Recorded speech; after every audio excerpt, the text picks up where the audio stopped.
예, 반갑습니다. 방금 소개받은 강원도 생활교육과의 김서현입니다. 제가 사실 강좌를 부탁했을 때요, 정신이 없어서 다음에 하면 안 될까요? 했다가요, 우리 국장님한테 일단 부탁을 받으면 이 거절을 한다는 게 별로 의미가 없더라고요. 그래서 일단 또 제가 춘천에 온 지 한 22여 년이 넘었고, 그리고 실은 2011년에 그 대리전기를 아시나요? 라는 걸로 시작을 했는데, 지금 10년 작업을 하고 있습니다. 실은 오래오래 하다가 좀 대작업이 되어버렸어요. 너무 좀 분량도 많아졌고 하고픈 이야기도 많다 보니까 아마 좀 출판사에 좀 넘겼다가 다시 좀 부족함이 있어서 좀 채우고 있는 과정인데, 일단 제가 10년 동안 쓴 작업의 결과니까 뭐 어떻게 평가가 될지 모르지만, 일단 강원대에 와서 강원도 삼천문화를 보면서 제가 이 한반도를 다시 보는 계기가 됐다. 저는 이제 멕시코 전공입니다. 멕시코를 공부하면서 인류학이 뭘까, 그리고 세계 체제에 대한 새로운 시각을 갖게 됐다면, 저는 이제 고향이 전라남도 완도이기 때문에 소위 말해서 남쪽 사람이죠. 그래서 사실 이 강원도라고 하는 곳은 제 할아버지가 어부십니다. 그래서 오징어 낚기, 입가낚기 하실 때, 일본말로 입가낚기 하시죠. 입가낚기 오시고 그러셔서 이 할아버지의 삶이 좀 배어 있는 곳, 그 정도로 기억하고 있었지, 제 삶에서는 전혀 커다란 의미가 없었다고 생각했는데, 이게 운명인가 봅니다. 저는 바다 연구를 하고 싶고 남쪽 연구를 하고 싶었는데, 어떻게 강원대학의 운명처럼 유명이 돼서 강원도 산천 연구가로 살고 있습니다. 그런데 이 강원도를 연구하면서 제가 가지고 있었던, 그리고 학교에서 배웠던, 그리고 인류학자로 살아가면서 가졌던 많은 것들이 얼마나 많은 편견이었는가, 한쪽 관계 모르고 있었는가. 그런데 이 강원도, 이 산간지역이 한반도를 다시 볼 수 있는 기회를 제공했다. 오늘은 그것과 관련해서 이야기를 하도록 하겠습니다. 그리고 이 대리전기를 아시나요? 했는데, 지금은 제가 이 한국에서 대리전기 전문가가 되어 있습니다. 사실 전기가 아니라 연장입니다. 강원도는. 제가 끊임없이 주장하고 있는 건데, 연장 문화권입니다. 이따 이야기하겠습니다. 그래서 올해 홍천 결의농경 보존회가 강원도 부호지정 무형문화재가 됐습니다. 제가 일조했다고 할 수 없지만, 그래도 제가 한 역할 중에 끊임없이 강원도 결의 연장에 대해서 이야기하면서 한국사의 인문학자들에게 결의 연장이 왜 중요한지 설파하는 결의 연장 설파꾼이 됐습니다만은, 그 이야기를 좀 빼놓고 다른 이야기를 원래는 소이야기를 많이 하려고 했는데, 그래도 강원도 농경문화를 위한데 결의 농경을 빼놓을 수 없다 해서 일부 뒤에서 다루겠습니다. 이제 본격적으로 시작하겠습니다. 여러분, 강원도 농경문화 하면 떠오르는 게 뭐가 있습니까? 천수답이죠. 네? 천수답. 천수답. 네. 제일 먼저 논 이야기 하십니다. 천수답. 네. 비탈밭. 비탈밭. 예. 별이가리. 별이가리. 화전로. 하전. 옥수수랍니다. 옥수수. 예. 옥수수 강냉이밥. 예. 천수답도 지금 이게 지금 여러분이 말씀하시고 있는 게 실은 강원도 농경문화의 모든 것을 이야기하고 있습니다. 그런데 문제는 그겁니다. 우리는 강냉이밥, 감자바위, 천수답, 하전, 그런 이야기를 하면서 이게 한반도의 농경문화에서 어떤 위치에 있고 어떤 역할을 해왔는가에 대해서 정말 긍정적인 또 자부심을 가지고 있을까요?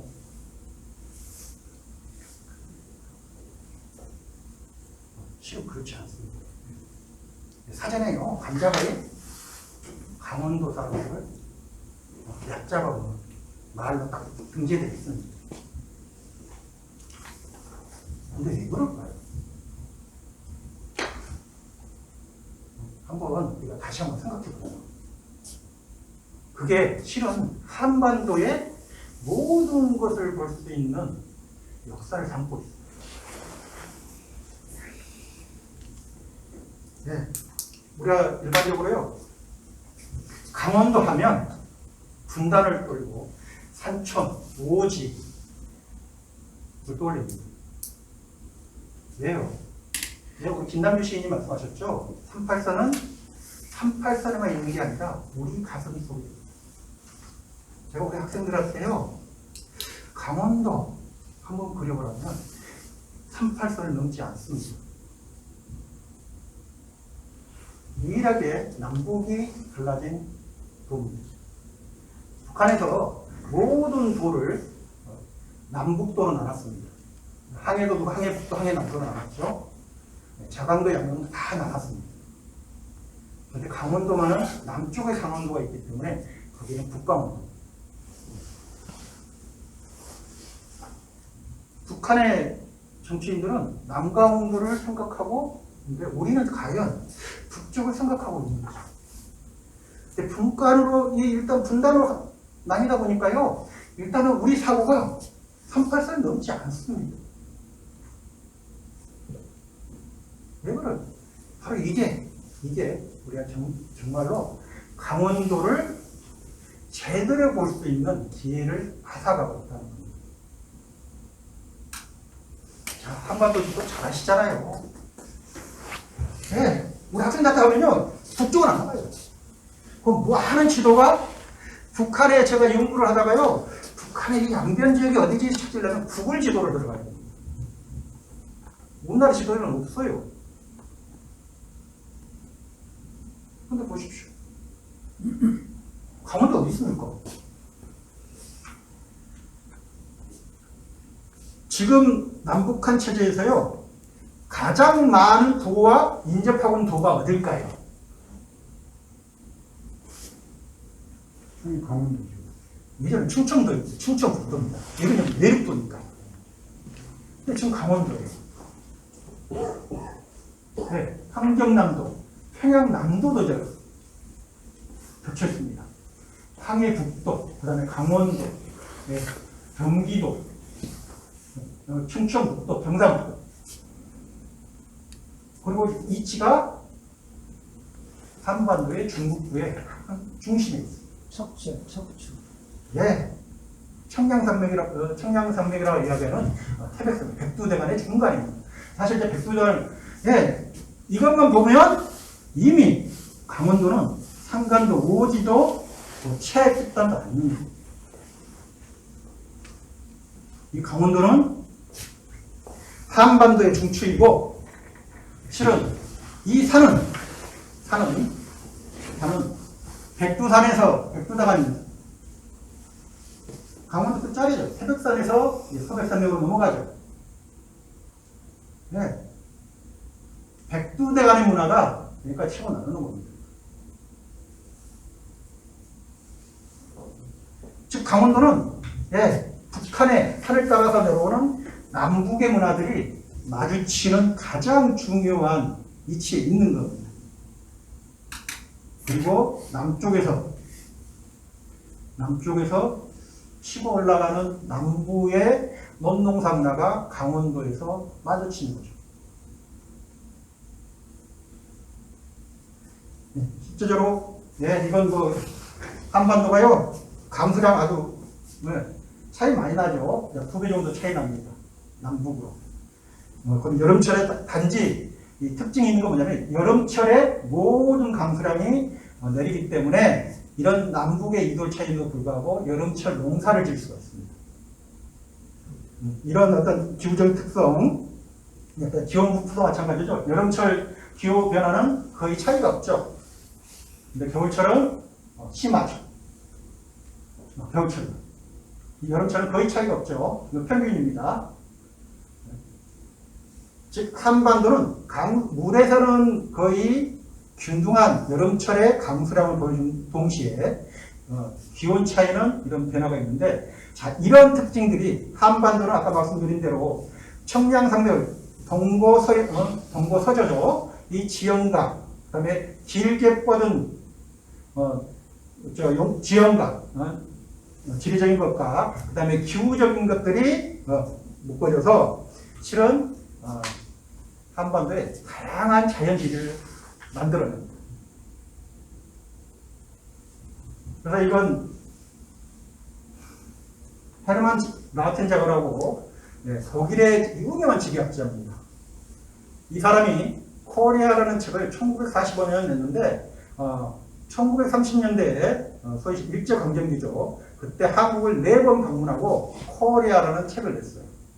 그리고 이 사람 백두산까지 울릉도까지 다 갑니다. 그러고 나서 한반도의 지형을 16곳으로 나눕니다. 북부지역, 중부지역, 남부지역. 그 중부지역에 한강 상류, 영흥만 여기 있죠. 안배절 함흥 지역이죠. 그 다음에 금강산을 포함한 티백산맥, 이 세 군데를 하는데 우리가 보통 말하는 영동, 영서 지역으로 나누고 있습니다. 그런데 이 특징 중에 하나가 뭐냐면 이분이 계마고원과 가장 유사한 지형을 가지고 있는데 어디냐? 근데 바로 한강 상류 지역을 이야기합니다. 이야기는 뭐냐? 바로 영서 지역이 대륙 기후대를 가지고 있고 계마고원 같이 산지가 발달했고 분지역이 많다는 겁니다.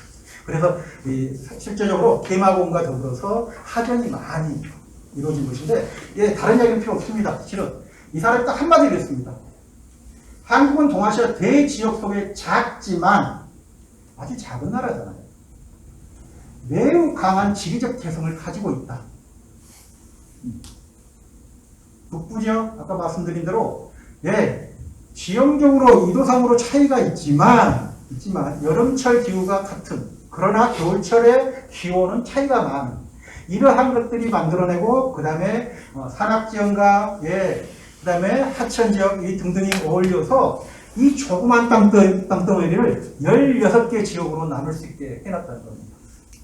이게 한반도가 아주 개성 있는 땅이 됐고 각 지역마다 자기 문화를 가지고 있었다는 겁니다. 강원도? 당연하지 않겠습니까? 이 강원도는 아까 말씀드렸습니다. 북쪽에서는 백두대간에 끝자락에 있으면서 북부의 문화를 받아들이면서 남부의 문화를 받아들이는데 이 강원도를 또 특징적인 게 하나가 뭐냐면 강입니다. 여기 뭐가 있죠? 서울이 있습니다. 한반도의 모든 문화가 직결되는 곳, 모든 물산이 직결되는 곳, 문화의 복합지대죠. 이 서울이 바로 강원도로 연결이 된다는 겁니다. 여러분 잘 아시잖아요. 우리 김치 담을 때 새우젓이죠. 이게 다 뗏목입니다. 이거 서양의 뗏목입니다. 아마 이거 박민희 선생님이 찍은 걸로 가지고 있는 걸로 알고 있는데 1930년 서양의 뗏목, 아주 유일한 사진이라고 그래요. 유일한 사진이라고 그러는데 하여튼 세종실록에 보면 강원도민 중에는 노안기를 뚫다 벌목하여 때를 겪고 경감까지 내려와서 목재를 판다. 어떤 일을 아예 업으로 삼는다. 지금 우리가 상관 오지 하니까 강원도 사람들은 산골에만 사는 것처럼 얘기하지만 서울을 그냥 내 집 드라를 했던 겁니다. 제가 이 홍천군에 서면에 있는 마곡리에 만났는데 아버님이 정답대 했으니까요 서울 구경 젊었을 때 여러 번 했어요. 물만 잘 타면 한나절이면 가요. 산골 아니에요. 산골은 산골이죠. 그러나 우리가 생각한 것처럼 오지 않습니다. 제 할머니는 이 일제시대 때 대만에서 가셨지만 해방된 이후에는 저희 자식들 밥해 주신다고, 손주들 밥해 주신다고 강조 오셨지만 그제는 완도를 나가신 적이 있어요. 청산도라는 섬을요. 여기서 많은 분들이 그랬겠죠. 그러나 또 많은 분들은 때를 타고, 이 때는 때 자체가 상품입니다. 목재 운반수단이지 이 배가 아닙니다. 근데 한편으로는 이 강원도는 이 강이 동서를 이어줬고, 여기에 이게 바로 장사뼈입니다. 한강을 다니는 장사뼈입니다. 이 옹기나 그런 걸 싣고 다니면 됩니다. 이것은 마포나루입니다. 뭐 서양강, 신북, 생반나루터 유명하죠. 그 다음에 홍천강의 하천면 그 구성풀이라고 있습니다. 이 동원천 있는 데 있죠. 거기 아주 또 유명한 이 나루터입니다. 일제시대 때 여각이 뭐 20, 30채 있었다고 그래요. 왜 그러냐면 홍천강이 넓잖아요. 그리고 홍천강 북부에 있는 이 하천을 중심으로 이 부천, 내천 그게 다 연결이 되잖아요. 그래서 그 지역에 이 물산을 집산하는 데가 구성벌이었던 거예요. 그런 것처럼 강은 동설 이어지는 뭐 여기는 주 내용이 아니니까요. 넘어가겠습니다. 그러나 여기서 이제 한 가지만 보여주십시오. 콩, 팥, 옥수수, 담배, 숯, 함옥. 이 숯은 일제시대 때 아주 중요한, 사실 일제시대 때 이 친구들 때문에 많은 산들이 벌거벗습니다. 종종 식민지 근대론자들이 살림을 우거지게 했다. 이 나쁜 놈들입니다. 식민지는 식민지일 뿐입니다. 자기들이 필요에 의해서 한 거죠. 차상찬 선생님, 아까 우리 정경 선생님 말씀하셨는데, 차상찬 선생님 글에 나옵니다. 홍천의 좋은 살림들이 일본군들의 다 숙공적으로 변해버렸다. 그래서 그걸 한탄합니다. 근데 보십시오. 안에 있는 콩이나 옥수수 심었던 게 그냥 집에서 먹었던 게 아니라는 겁니다. 그리고 특히 일제시대 때 용산대두라는 이름으로 중국과 일본으로 수출이 됐는데 서울에서 다 나왔겠습니까? 그 콩이 강원도에서 나온 거예요. 그리고 소금, 새우젓 19세기 말에는요 외국산 물품들이 이 장사배를 통해서 오르기 시작합니다. 즉 강원도는 산이 남북을 이어줬다면 강이 동서를 이어주는 하나의 문화의 첩이지. 이런 특징을 가지고 있었기 때문에 이건 대동강입니다. 대동강도 마찬가지죠. 옹기 빼고 이 조선의 뗏목입니다. 그리고 이건 압록강의 일본식 뗏목입니다. 일본인들이 목재를 백두산 채벌권 가져가잖아요. 그래서 이 일본식 뗏목입니다. 이 책은요, 아까 말하는 라우텐자의 책에 실려있는 화보입니다. 선생님, 필요하시면 제가 보내드리겠습니다. 손에 잡고 있는 걸로 조종하는 건가요? 우리나라는요, 앞사공, 뒷사공 있죠. 근데 일본은 한 사람입니다. 그래서 이 라우텐자가요, 또 뗏목도 좀 정결하잖아요. 그래서 이 깔끔하다고 그런 얘기를 써요. 조선 뗏목에 비해서 비교를 해놓습니다. 하여튼 이건 여기서 알아주실 것은 강원도라 하는 이치는 한반도의 충축으로서 백두대간을 통한 산간의 문화와 그 다음에 동서로 강을 통해서 끊임없이 문화가 소통하는 지역이었다는 겁니다. 그래서 이런 문화적 특성이요, 우리 인류학자 중에 김태규 선생님이신데 좀 일찍 돌아가셨습니다. 이분이 쓴 책에 하구의 세시풍속이라는 책인데요. 제목이 기층문화 영역도를 그리는데 이분이 아주 거칠게 북쪽은 단옥권, 작곡 재배를 첨가하는 남한강과 소백산맥을 기초하는 단옥권, 그리고 이 남서부, 논농사 지대잖아요. 얘는 추석권, 그리고 이 영동 지역은 복합권, 그리고 이 지역은요, 이것도 복합권이 아닐까. 근데 사실 이분이 영남대에 계셨잖아요. 그래서 경상북도 연구는 많이 하셨는데 이 지역 연구를 못해서 추정만 하셨어요. 근데 제가 그래서 이걸 가지고 여기저기 물어보니까 정말 춘천에는요, 단어를 중요하시게 하는 분도 있고, 추석을 중요시하는 분도 있어서 이게 복합으로 나타나요. 이 문화적으로, 예, 항상, 예, 이제 수도가 보다 좀 늦게 복합이 되었을 거라고 이야기하는데, 대체적으로, 예, 아까 말씀드린 것처럼, 예, 지형적으로 뿐만 아니라 이 문화가 끊임없이 부딪히는 지역이었다는 것만 좀 명심해 주시기 바랍니다. 예, 이제 이런 게 잘 나타나는 게요. 예, 이거 고제 형태인데요. 혹시 여러분 저 고성 안국마을, 민속마을 가보셨습니까?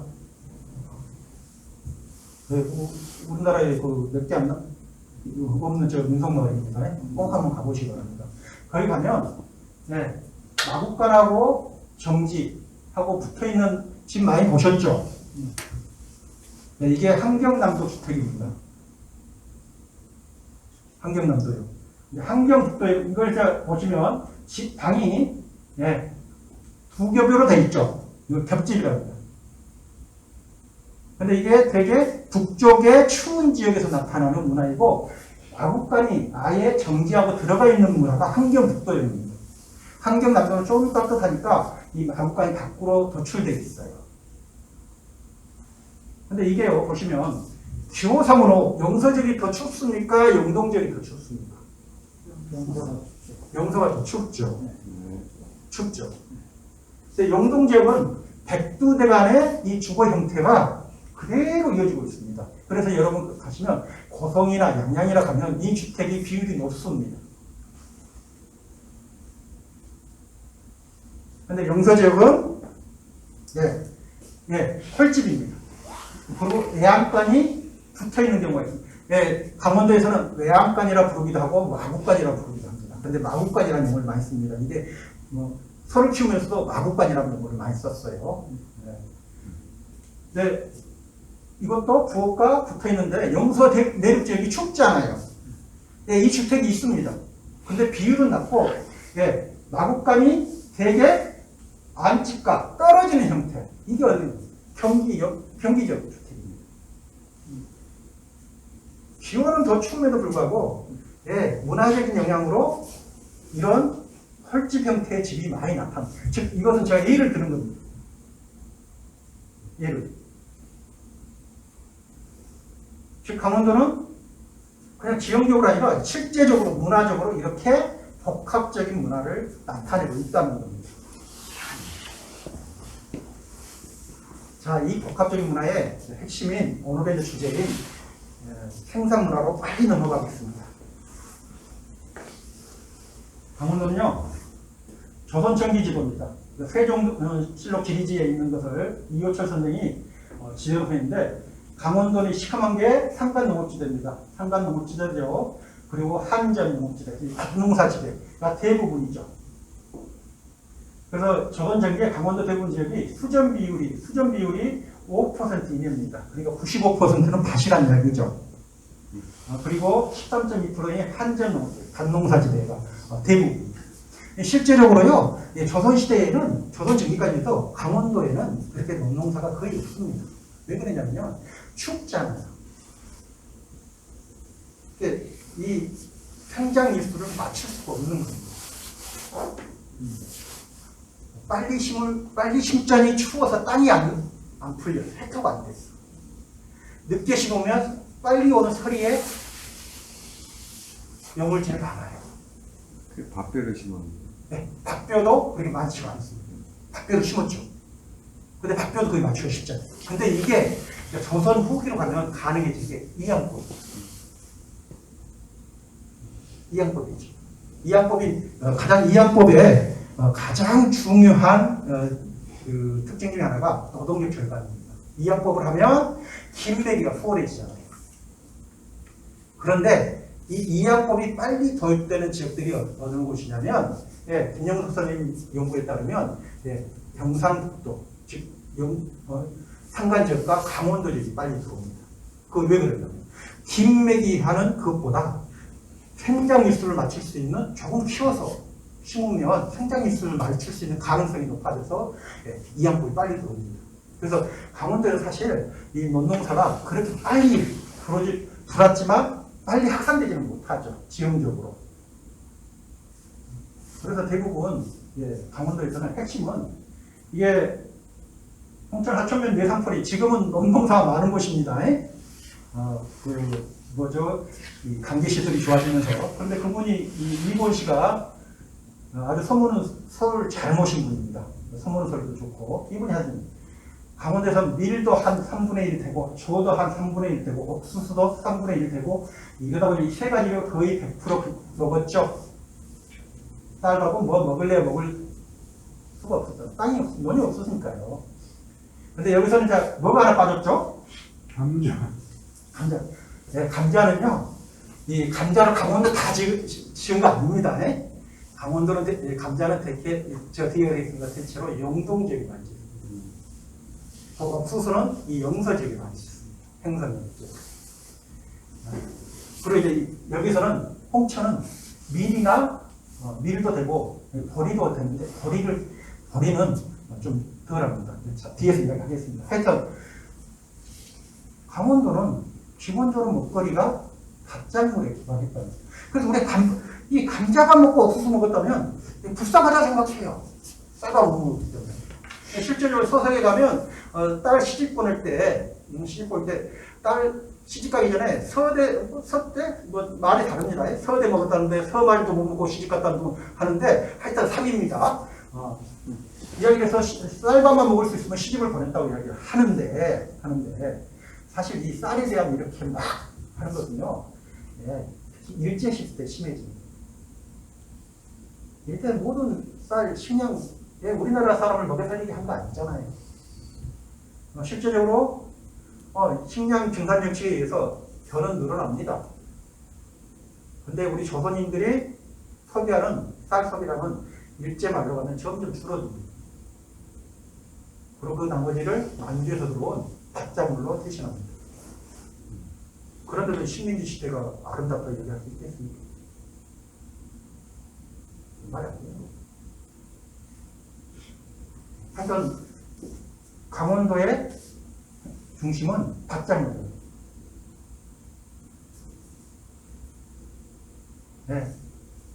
뭐냐? 물놀이입니다. 여기는 물놀이가 아니라 여기 북일 겁니다. 또 물이 차가우니까요. 산골은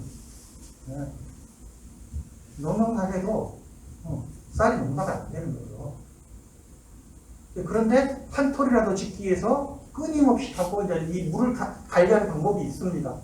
물을 뭐 담았다가 햇빛에 말려서 하고 이 떠라면 붙여서 물을 돌려서 넣고 그다음에 노는 조수시처럼 물을 받아서 따뜻하게 식혀서 아래로 내리고 등등 그런 것들을 하지만 실제적으로 강원도 이 춘천 같은 데도 산간 지역에서는 사실 농농사를 짓는다는 게 그렇게 쉬운 일은 아니었던 거죠. 그러면 어떻게 삽니까? 그래서 이거 또 농밥 병영농법이라고 했잖아요. 쌀은 정말 필요할 때 먹기 위해서 쌀 농사에 대한 농망은 끊임없이 해서 논을 개간하는 일을 하지만 한편에서는 끊임없이 감농사를 중심으로 이어져서 벼의 이야기인데요. 그냥 넘어가겠습니다. 이 벼 농사력은 사실 이 강원도에서 크게 차이가 없습니다. 남쪽 지역과 단지 소만에서 망종 하지까지 이 원액이 시기는 거의 차이가 없고 조금 지역마다 조금씩 차이가 있습니다. 망종까지 한 곳이 있고 하지까지 한 곳이 있는데 그런 차이는 별로 차이가 없고요. 정말로 중요한 것은 이거 사회광입니다. 이건 아마 정교일 겁니다. 이 사진을 찍어놓고 저희 메모를 했어야 되는데 찍은 손수로 보니까 여기는 아마 이 풍걸리 같고요. 풍걸리 좀 더 찍은 것 같고요. 이건 조교리를 찍은 것 같습니다. 이게 인류학자에 이게 그 사진을 하고 곧바로 메모를 했어야 되는데요. 이 옮겨야 되는데 바쁘다 보면 내일 아침에 그 기억력이 이제 넘어가 버리는 거죠. 하여튼 이 강원도는 이 산간 지역인데, 보십시오. 강원도 1975년에 하전 정리 사업을 할 때요. 하전은 이제 하전 사업을 진행하는데요. 여기 춘천은 하전을 별로 안 한 것 같죠? 엄청 했죠. 대룡산 전체가 화전이었어요. 아, 그러셨군요. 저희 춘천 안 살아가지고요. 이 춘천에 도시만 봐서 우리하게 대룡산 전체가 화전이었어요. 강원도에서 홍천하고 가장 하전이 많았던 곳이 춘천입니다. 예, 75년 자료입니다. 예. 다른 데는 뭐 거의 합니다만, 예, 홍천, 춘천, 보시면 이제 이 영월, 평창인데요. 산이 훨씬 많잖아요. 근데 일단 이게 영토가 그냥 크고 한데, 홍천이 일단, 영토가 큽니다. 근데 인제도 우리나라에서 제일 면적이 넓은 군이 홍천하고 인제입니다. 어떤 데는 인제로 나오고 어떤 데는 홍천이 나오는데, 인제는 적잖아요. 그만큼 산이 너무 높아서 하전을 늙을 수 없다는 겁니다. 홍천은 높은 산도 있고 그러지만 이 홍천 전체가 동서로 밀잖아요. 그래서 남쪽 지역은 좀 평탄하고 그러니까 하전을 많이 늙었다 하죠. 그런데 근데 이 춘천도 못지않게 이 산을 늙으면서 살았습니다. 근데 어떤 농사를 지면서 늙었느냐? 네, 대표적인 게 보리입니다. 이게 1930년대에 아까 라우텐자흐가 30년대 중후반에 면적인데 보리 보시면 보리는 쌀보리입니다. 보리인데 겨울보리 이제 북한계인데요. 강원도는 보리를 심지만 대체적으로 남쪽으로 치우쳐 있죠. 강쪽으로. 뭐 이제 다른 필요 없습니다. 강원도에서는 보리를 부자들의 곡식이에요. 보리가 귀했던 쌀만 귀한 게 아니라 보리도 귀했던. 근데 굵은 보리는 기본적으로요 좀 더 좋은 땅이 필요합니다. 겨울은 우리나라 보리하고 밀은요 아주 중요한 작물입니다. 제가 뒤에서 설명하겠지만 우리나라의 이모작이 가는 나라는 겨울 작물입니다. 근데 보리는 이 화전에 보리 심었다는 걸 들어보셨습니까? 화전에 보리 심습니까? 밀 심는 건 맞는데 보리 심는 건 어떻게? 예. 화전에 그래도 거친 밭에 밀은 보리보다 이 독한 개수이 좀 높습니다. 추운데 다 적응을 합니다. 근데 보리는 특히 좀 좋은 땅이 필요합니다. 평밭이. 그러니까 이 좋은 평밭, 이 강원도에서 쓴 말이죠. 평밭.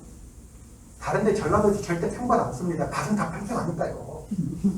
근데 강원도는 비탈과 평밭이 있기 때문에 평밭. 평밭도 있고 땅이 좀 좋아야 됩니다. 그래서 보리들은 부자들의 곡식입니다. 부자들.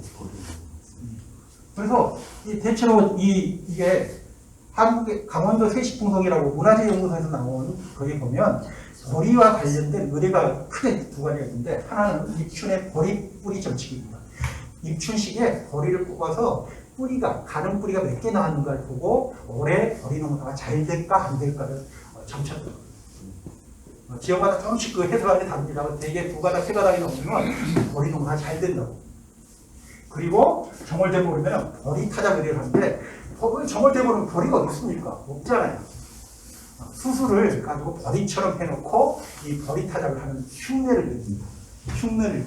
근데 그런 것들이 있는 의뢰를 기록되어 있는 걸 보니까 대개 홍천, 행성, 정선 등 영서, 중부 지역, 중남부 지역과 강릉 지역의 강릉 이남 지역.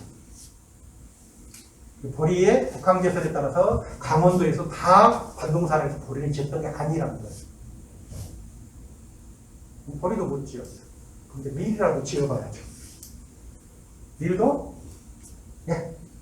우리나라 밀의 중심지대는요, 항해도 평안남도입니다. 이 땅이 좀 건조합니다. 건조지대입니다. 그래서 밀농사가 아주 잘 됩니다. 근데 강원도도 이제 밀은 좀 북한계선이 더 높죠. 좀 더 추운데 더운데. 그래서 이 강원도에서 밀농사를 하는 지역을 또 한번 찾아보니까 이제 양구 제가 조사하니까 양구도 밀농사에 화전도 많이 했어요. 화전 지역에서도 밀이 가장 좋은 밭작물에 속하기 때문에 밀을 하지만 그렇게 많이 하지 못합니다. 왜? 교를 잘 못하고요. 추워서. 그래서 이제 대체적으로 용서 증강하는데 이 보리와 밀과 관련된 이 의뢰는 뭐냐면 유두천신이라 해서 유두 때 밀을 따서 밀을 수확하고 되게 그때 무렵에 밀을 수확합니다. 하지 무렵으로 해서 이 천신하죠. 제일 처음에 신에게 바치는 거, 조정신에 바치는 걸 하는데 유두천신을 하는 지역이나 그 다음에 또 중요한 게 유두국수, 유두에 국수 많이 먹잖아요. 오래 살면. 그런 것을 하는 것을 보면 대체적으로 밀농사가 있는데 이것도 용서 중남 지역으로만 많이 나타납니다. 그리고 이제 대신 미를 보시는 것은 화밀, 되게 이제 청밀이라고도 부르더라고요. 행성 그런 데서는 청밀이라고 부르는데 이 화밀을 합니다.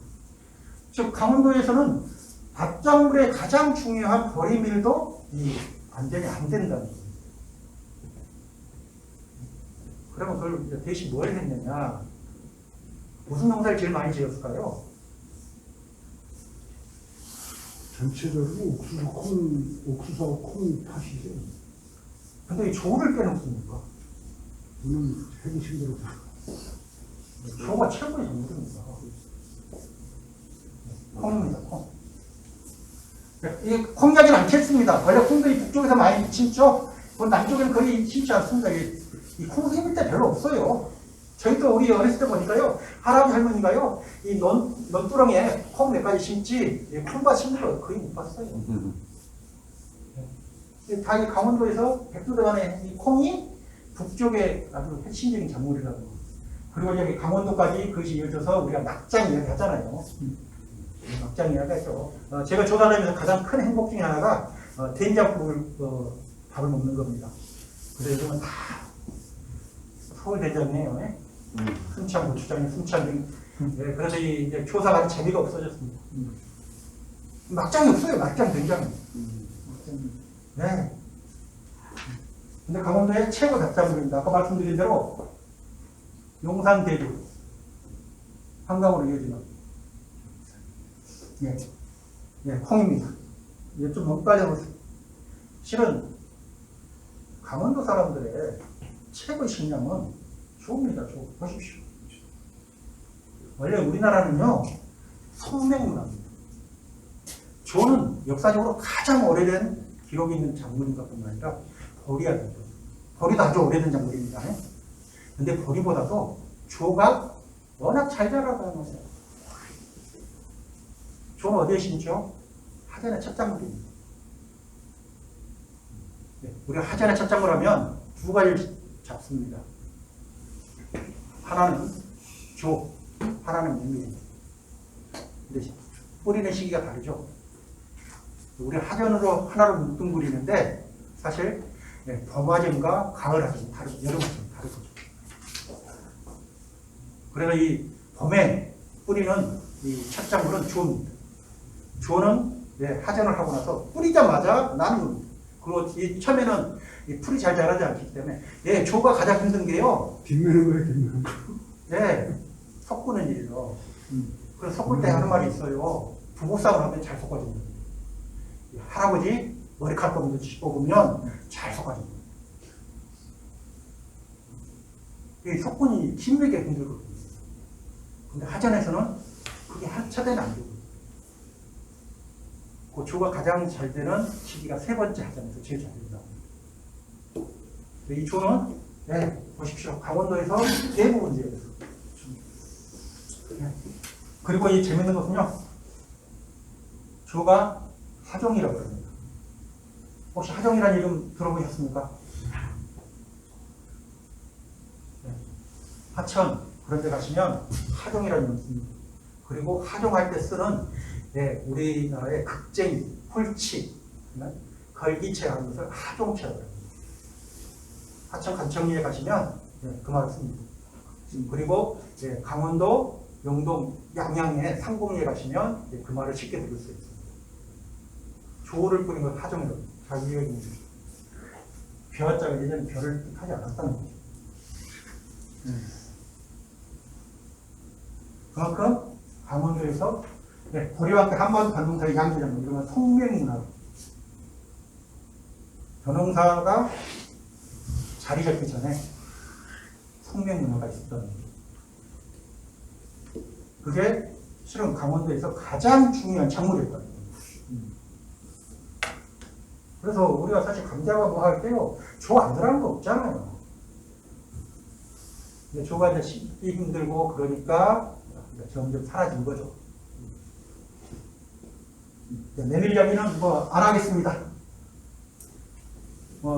메밀리아 중국에 뿌려서도 먹을 수 있는 곳이라 했기 때문에 사실 중국은 모든 초복, 중복, 말복이 중요한 이유는 사실 복마다 작물이 성장한다 해서 이 강원도 지역에서는 복제를 지냅니다. 작물이 무사하게 많이 커달라고 복날에 기해서 복제를 지내는 정선이나 그런 데서 복제를 많이 지내는데 작물이 가장 성장할 때 그때 뿌려서도 먹을 수 있는 작물이니 얼마나 귀중한 작물입니까? 그렇죠? 네. 네. 여기 학원 온다고 밥을 저보다 좀만 더 먹고 있는데 아주 부족하네요. 그러니까. 그 다음에 옥수수입니다. 제가 원래 박사 논문은요, 멕시코 근대화에 따른 농업 생태 체계에 기반합니다. 저 멕시코 전문가입니다. 저희 지금 전기 쓰기 전에 썼던 책이 우리는 파창교, 멕시코 사람들의, 농촌 사람들의 축제. 그래서 제가 아주 신기한 게 그겁니다. 옥수수요? 세계 3대 작물 중에 하나입니다. 그리고 강원도의 대표적인 식량작물인데 사실 강원도의 대표적인 식량작물 된 지가 얼마 안 됐습니다. 제가 이거 찾아보니까요, 1960년대 이전까지도요, 옥수수 생산량이 그렇게 많지 않아요. 근데 1960년대 급격하게 늘어났어요. 바로 식량 작업에 의해서 옥수수를 수매해라. 쌀에 반값. 그리고 계량을 합니다. 그러면서 옥수수가 대거 생산량이 늘어납니다. 일제시대에만 하더라도 옥수수는 이 생산 순위가 한참 뒤에입니다. 가장 많은 게 조하고 콩, 밀입니다. 그런데 그게 60년대 이후로는 순서가 바뀝니다. 옥수수가 콩하고 1위로 올랐습니다. 그러면 진짜 강원도가 옛날에 옥수수, 감냉이밭, 그것은요, 60년대 이후에 옥수수는요, 지금 우리나라 강원도 80%를 알고 있는데요. 이거 옥수수를 말리는 겁니다. 이거 말리는 것은 멕시코와 거의 비슷해요. 사실 이 시간이 저희 빨리 넘어가겠습니다. 이거 옥수수는요, 다른 3대 작물 중에서 유일하게 야생 작물이 없는 거예요. 이게 테오신틀레라고 옥수수의 어머니라고 하는 멕시코 계곡에서 발견된 하나 옥수수인데요. 이게 이렇게 발전을 해요. 근데 이게 야생 작물이 아니라 이거 전혀 다릅니다. 이것은요, 이 옥수수 알이 그냥 하나하나씩 다 떨어져요. 깍지가 없이. 옥수수는 알을 죄송합니다. 옥수수는 이 대가 남잖아요. 근데 이 테오신틀레는 그냥 알이 그냥 다 떨어져요. 그리고 껍질이 딱딱해서 안 돼요. 이것이 되는 과정이 몇 천 년, 몇 백 년의 과정이 있었을 거라고 보는 겁니다. 돌연변이. 뭐 이것만 하시고요. 1500년에 가야 현재 유사한 옥수수가 출현하는데 실은 이 옥수수가요, 이 유럽을 통해서 갔다가 이 중국을 통해서 들어오는데 그래서 옥수수입니다. 이촉수라는 말인데 이제 제가 여기서 멕시코에서는요, 옥수수가 진짜 옥수수가 되는 과정이 역사적인 과정입니다. 이 진화 과정이 고대 문명, 멕시코나 라틴 아메리카 가셔서 옥수수하고 감자만 아시면 반을 하고 가시는 겁니다. 옥수수가 진화하는 과정이 바로 문명의 과정입니다. 그래서 옥수수는 아스텍 신화에 따르면 신이 창조한 인간에게 너희들을 식량을 죽게 하고 찾아온 게 옥수수입니다. 그 마야 신화에서는 옥수수를 가지고 인간을 만들어요. 우리 깡냉이밥 하면 무슨 생각하죠? 없는 사람들은 없는 식량 생각하죠. 수령님은 네. 근데 멕시코는 옥수수하면 바로 문화의 핵심이라고.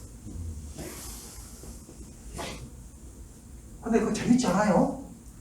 제가 이 강원도 와서 재밌는 게 그겁니다. 아니, 이 옥수수가 어떻게 우리 강원도 사람의 상징이 됐지?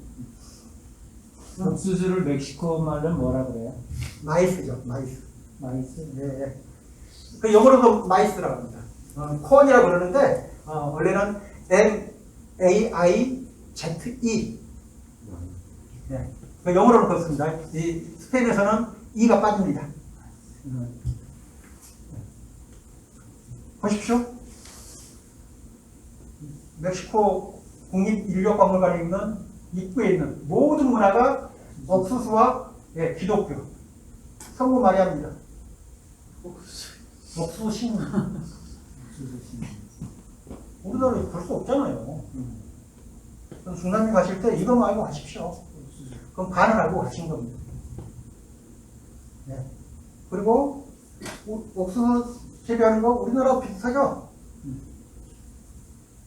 우리나라도 북주기를 합니다. 옥수수는 정말 재배하기 쉬운 품종입니다. 빨리 키가 커요. 그러니까 잡초보다 항상 경쟁력이 뛰어나요. 그리고 생장 기간이 짧습니다. 그리고 무엇보다 알곡이 생산량이 많습니다.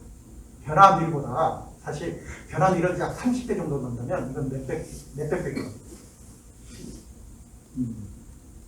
그런데 이제 단지 옥수수는 글루텐이 적어서 빵이나 그런 데 만들기가 좀 안 좋습니다. 그런 흔적이 있어서 사실 유럽에서는 인기를 갖지만 생산량이 많잖아요. 그 재배하기 쉽잖아요. 그래서 17세기, 16세기에 기근기에 가난한 사람들에게 있어서 미리 부족한 시기에 옥수수처럼 좋은 식량이 없었던 거예요. 그게 이제 한국으로 들어온 건데요. 사실 우리나라에서도 이 북을 옥수수는 이로 자라잖아요. 그리고 재밌는 것은 멕시코에서는 옥수수를 심을 때 콩하고 호박을 같이 심습니다. 재밌죠? 근데 우리나라에 들어와서도요, 옥수수는 항상 다른 작물과 가장 빨리 결합하는 작물입니다. 지금도 우리 동네 독도에 우리 앞집에 할머니요, 옥수수가 다 풀마을에 뵈면 깨를 심습니다. 사이즈기를 하는 거예요. 옥수수가요, 다른 작물과 항상 결합하기 좋은 작물 하나입니다. 옥수수 밭에 신이 있죠? 아까 여기 보시면 옥수수 이야기입니다. 이거 뱀이죠? 네. 이게 깨찰보아틀입니다. 깃털 달린 뱀. 우리나라 말로 하면 용이죠.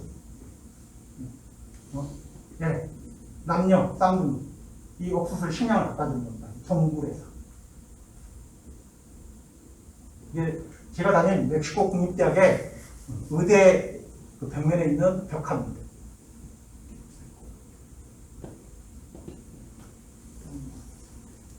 네.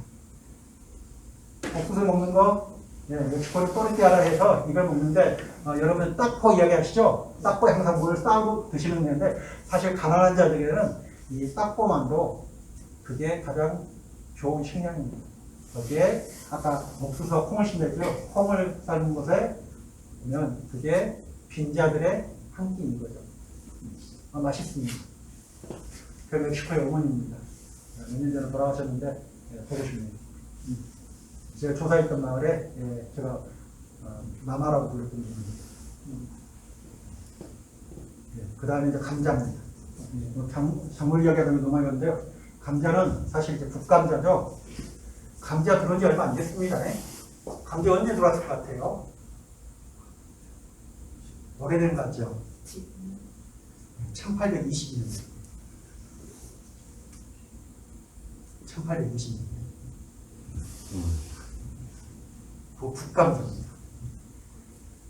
감자하고 고구마가 닮았잖아요. 감자의 원래 뜻은 고구마입니다. 감자. 북쪽에서 온 감자라 해서 북감자로 불렀어요. 근데 감자가 보십시오. 전국을 다 장악했어요. 감자처럼 경륜이 뛰어난 작물이 있고. 그래서 감자를 하면서 감자가 고구마 이름을 갖다 써버린 거예요. 근데 감자는 사실 강원도에 이 해양군에 이 독일이 남부 기계 농장이 있었는데 그때 20년대에 신품종, 독일의 신품종을 강원도에 퍼뜨리기 시작합니다. 그래서 이 감자가 아주 전국적으로 퍼진 것 같아요. 이 강원도에 본격적으로 퍼진 것 같아요. 그래서 근데 우리가 봤는데 이 감자가요, 삼, 대마 더불어서 제일 빨리 심는 국작물이에요. 감자는. 그래서 이 감자도 다른 작물하고 결합을 많이 합니다. 네, 빨리 심었으니까 빨리 키우고 한 번 더 심어야 되잖아요. 근데 그 결합하는 작물이 옥수수입니다. 멕시코는 감자하고 옥수수 결합하지 않습니다. 제가 원래 이 사진이 그겁니다. 상관적이요. 그냥 흐리멍텅한 사이 아니에요. 살기 위해서 끊임없이 새로운 작물들이 들어오면 다른 작물과 결합시켜서 나름대로 농법을 나가라는 거죠. 벼는요, 단일 작물로 아주 재배하기 쉬운 작물이에요. 밭작물은요, 작물마다 특성이 달라요. 그것을 알고 뭔가를 농법을 만든다는 거, 산간 지역의 농민들이 얼마나 치열하게 고민하고 살았는가 보이는 거예요. 1820년도도 옥수수? 네, 17세기죠. 그리고 서유구 선생의 행포지에 보면 18세기까지도 옥수수는 그렇게 각광받는 작물이 아니었어요. 왜? 옥수수보다 좋은 다른 작물이 있었습니까? 그럼에도 불구하고 점점 산간 지역의 핵심 작물로 등장합니다. 옥수수 심었기도 하겠죠. 그러나 이 밭농사라고 하는 게 정말 많은 노력이 필요한 작물이에요. 네, 감자 이야기 나왔으니까요. 네. 페루의 감자 농장입니다. 이게 아마 몇 가지 있다 있죠? 230개인가? 감자 있습니다. 근데 이제 저희 페루의 이제 안데스의 주 작물이죠. 근데 감자 먹는 것도요. 제가 이제 최근에 강원도의 옥수수 생산과 멕시코의 옥수수 생산을 논문 하나 썼습니다. 이제 10월달에 나오는데 다 이제 감자를 한번 쓰고 싶은데 이게 추노라에서 이게 춥잖아요. 감자를 보관하는, 이 사실 감자는요, 휴양기관이 있습니다. 그래서 우리나라에서도요, 감자는 구덩이를 파고 보관을 합니다. 그래서 이 감자를 사실 오랫동안 먹을 수가 있어요. 그리고 팔아서 돈도 쓰고. 그래서 영동역이나 정선 그런 데서는 이 감자가 중요한 작물이었으니까 이 구덩이 파고 보관을 하죠. 여름에 구덩이를 파고 거기다가 넣는다고요? 네, 저 구덩이 보관소죠. 올해 일단은 근데 휴양기관이 있어요. 감자가 싹이 나는 이 기간이 있어요. 근데 멕시코에서는 재밌는 거 뭐냐면 제가 이제 좀 쉬어가는 있는데 감자죠. 근데 이게 시커매졌어요. 감자가 시커매지겠어요? 밟아요. 눈물밖에 낼 수가 없어요. 예, 축장은 안 됐어요. 감자를 얼려요. 감자를 얼린 다음에 이것을 햇볕에 말려요. 말리기 전에 이렇게 밟아서 수분을 뺍니다. 그래서 말려요. 말려서 보관하는데 이게 이렇게 말려서 보관하면 약 20년 간다. 오래 보관. 그리고 먹을 때는 이걸 물에 넣고 끓여서 먹는 겁니다. 감자가 주식이니까 감자를 보관하는 방법이죠. 안데스 사람들은 이걸 걸렸던 겁니다. 감자. 한번 안데스 가시면 참 이게 그러니까요. 이게 우리 저상도뿐만 아니라 모든 농민들은 이걸 어떻게 보관하고 오래 먹을 것인가 그 고민했다는 거죠. 근데 우리나라는 감자가 왜 올라갔어?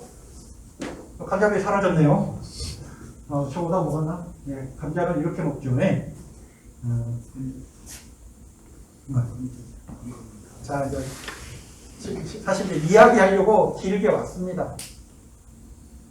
강원도는 성형문화입니다. 벌이 우리나라의 대표적인 이모작이 겨울에 벌이와 밀을 심어서 월동을 합니다.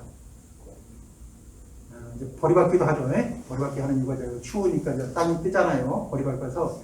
그리고 이 조밀 콩팥을 심는데 아주 재밌는 것은 버리와 밀을 다 수확한 다음에 조밀 콩팥을 심는 게 아니라 추운 곳에서는 버리와 밀을 수확하기 전에 버리골에 다니면서 조밀 콩팥을 심는, 혹시 그거 해보신 적 있습니까? 조는 아니지만 콩팥은 심어. 콩팥을. 네. 다 큰 버리밀 속에 들어가서 일하는 거 쉽지 않죠. 근데 이 사이직기라고 합니다. 왜요? 생육기간이 짧으니까. 맞추기. 바로 그 강원도는 감자밭에 옥수수 심는 거하고 똑같지. 즉 섞어짓기, 이 혼작을 넘어서 사이짓기, 간작. 이 간작을요, 다카시 노부라고 일제시대 때 일제 강점기에 아주 뛰어난 농업자입니다. 조선의 농법을 가장 높이 평가했던 사람 중에 한 사람인데, 이 사람이 조선의 2년 3작, 이게 사이짓기입니다. 2년 3작은 세계에서 둘도 없는 경작법이다. 강원도, 이 중심은 항해도하고 강원도. 얼마나 비싸겠어. 그 다음에 감자는, 강원도는 즉 겨울 작물과 여름 작물의 결합뿐만 아니라 강원도는 겨울이 너무 춥기 때문에 겨울에 버리밀을 못 심는 곳에서는 바로 봄 작물과 여름 작물, 즉 여름에 다 성장하는 작물들을 사이즈기를 합니다. 감자를 심은 다음에 15일 지난 다음에 버리를 심는다, 옥수수를 심는다지, 콩팥을 심는다지, 옥수수가 끝날 무렵에 깨를 심는다지. 수많은 작물들을 결합시켜서 바로 밭을 이용을 최대 효율성을 높이는 문법을 써왔다는 거예요. 논농사는 한번 시작하면 끝입니다. 밭농사는 1년 내 봄에 시작해서 가을에 버리밀까지 뿌릴 때 양양에서는 모습이 버리밀에 거름 중이어야 1년에 3개는 끝납니다. 보십시오. 1년 동안. 농한기, 이 또 밭 직매기는요, 말할 수 없이 힘들죠. 바뀌면 얼마나. 너는요, 농기문이 한 번 내면 떼집니다. 딱 3번 냅니다. 그것도 한 번 지나가면 훅 지나갑니다. 근데 정선에 갔더니요, 수건 쓴 할망구 갖다 나가자 하면서 말하면서 다시 새뜨기가 나오는데, 무슨 말인지 아십니까? 할머니들이 수건 쓰고 김 맸잖아요. 김 매고 하이버를 다 맸다 하고 가니까 잡초들이 야 할망구 갔다 우리 나가자 하고 다시 나온다는 얘기예요. 다 하고 되돌아서는 없지. 네. 진짜 새뜨기 뿌리는 대한민국 전체래요. 얼마나 자주 났던지. 그래서 밭에 어떠다 살았대요. 네. 강원도 사람도 겨울이다고요. 말이 안 되는 소리예요.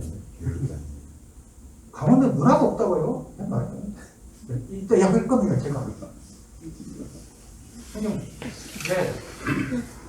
우리나라 농학자 중에 초대 농학자 중에 한 분입니다.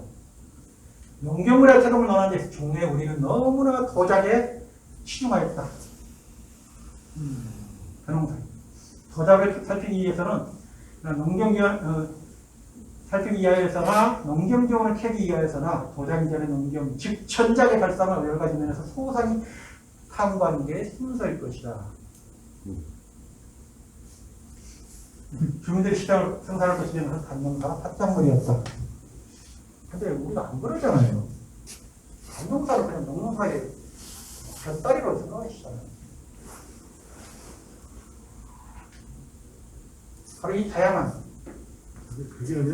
작물, 다양한 방식으로 결합하는 이 속에서 강원도의 1호당 경작 면적이 다른 지역보다 더 많습니다. 밭은 많습니다. 호당 경작 면적이 가장 많은 것이 함경 북도입니다. 근데 1, 2개 호미로 다 김매고 있으면 어떻게 매집니까? 안 매지잖아요. 아까 멕시코 제가 보여준 이유가 있습니다. 멕시코는 홈이 없어요. 김맥이 그냥 서로 확 갈아버립니다. 강원도도 그랬어요. 그러니까 농기구가 발달할 수가 없대요. 풀치기라고. 네, 풀치요. 네, 우리가 풀치에 또 다른 이름이 극쟁입니다.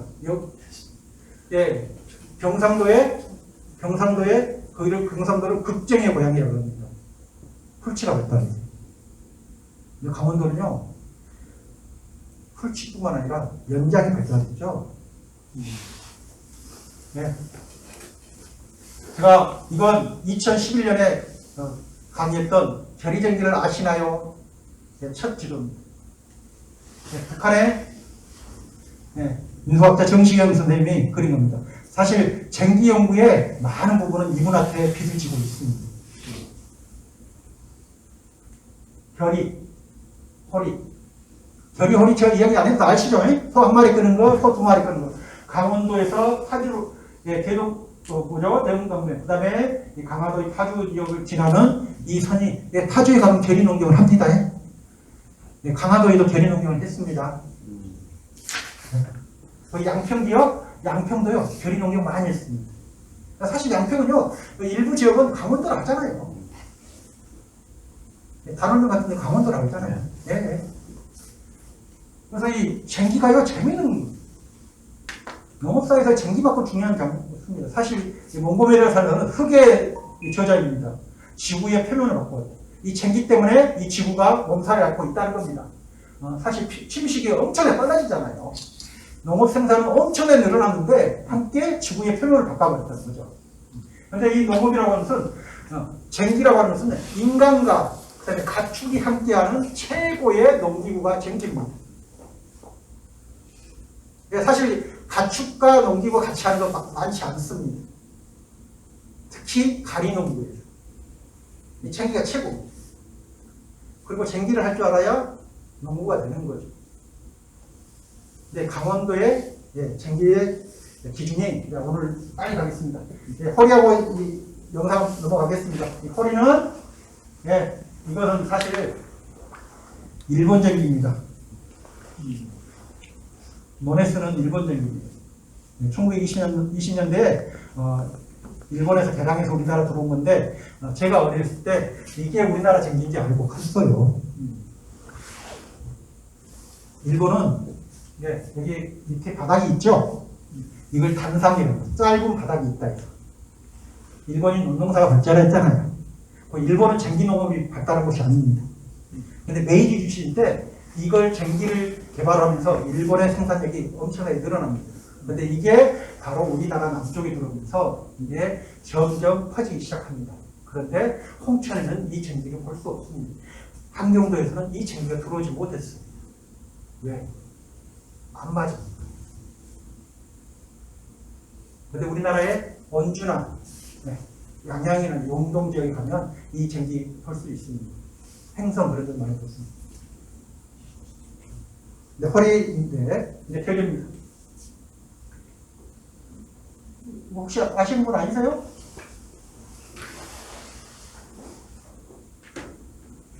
우체부 저 풍걸리의 김호성 이장입니다. 얼마 전까지 했었는데 이제 소가 안 하시죠? 아주 설이 좋았습니다. 먹청도 좋고요. 이런 분들이 이제 그 무형문화재를 하셔야 되는데, 하여튼 뭐 이야기는 이 허리와 괴리 차이는 아시겠죠? 네. 소 두 마리. 이거의 왼쪽을 뭐라고 하죠? 아니마리. 아니마라 하니까 안소입니다. 항상 우리가 흙을 왼쪽으로 밉니다. 그래서 안소가 힘이 세고 주장식입니다. 그리고 마라소는 오른쪽 손인데 좀 작아 보이지 않아요? 선생님 어떻습니까? 좀 작아 보이죠? 네, 젊어 보이는. 원래 안소가 나이 많은 소가 안소가. 네, 나이 많은 소로 쓰는. 그 주장입니다. 안소가 대장입니다. 그래서 이제 예, 소 길들일 때요 어떻게 하시겠어요? 여기 제가 오늘 실은 이번 농경을 할 때요 소만 가지고 하려고 했어요.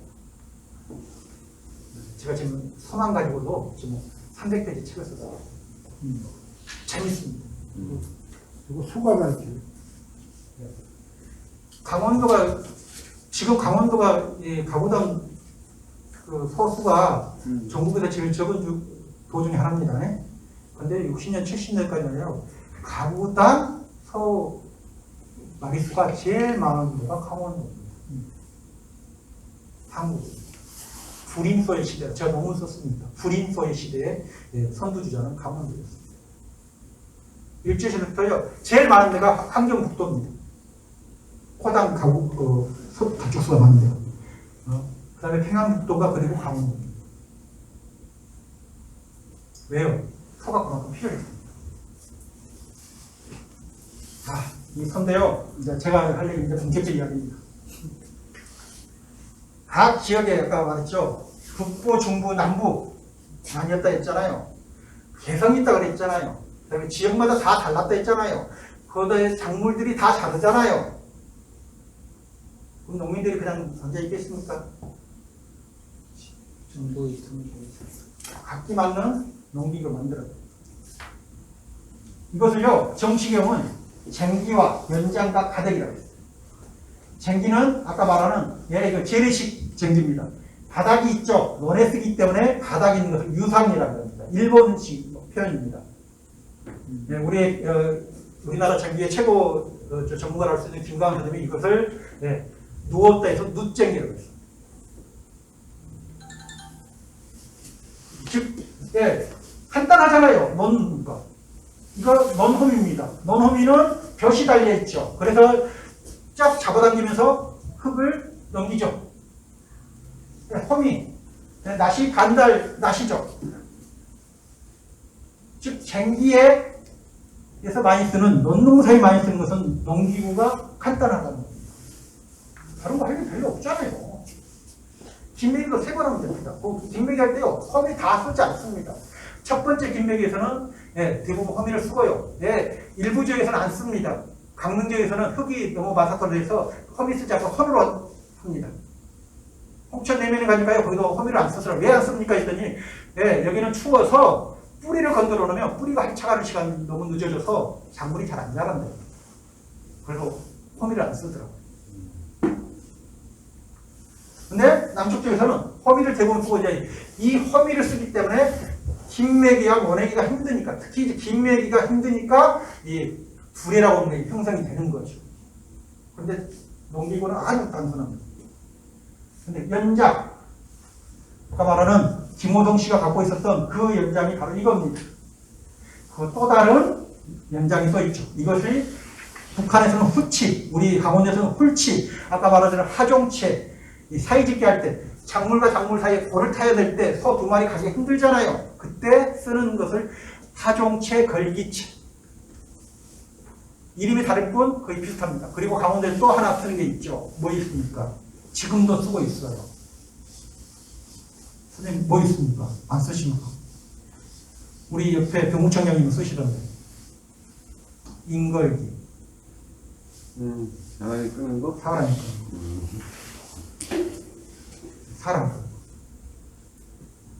사람 끄는 걸로 쓴단 말이에요. 근데 남쪽 지역은 사람 끄지 않습니다. 북쪽은 납도 점점 자루가 길어지죠. 왜? 힘들잖아요. 일일이 계속. 그런데 점점 허리가 펴요. 이제 허리가 점점 갱이처럼 되는 거예요. 북쪽은 더 길지 않아요. 양기호미라고 그러는데 우리나라의 양기호미가 양구호미가 아닙니다. 양쪽에 기가 있는 호미로 긁기가 좋은 겁니다. 타기보다 쭉쭉 긁기 좋은 거죠. 근데 이걸 가대기는 뭐냐면 함경도에 쓰이는 연장의 이름이 가대기입니다. 좀 독특하죠. 왜? 이거는 흙을 좀 더 비가 적게 오기 때문에 흙을 좀 높이기 위해서 이게 있습니다.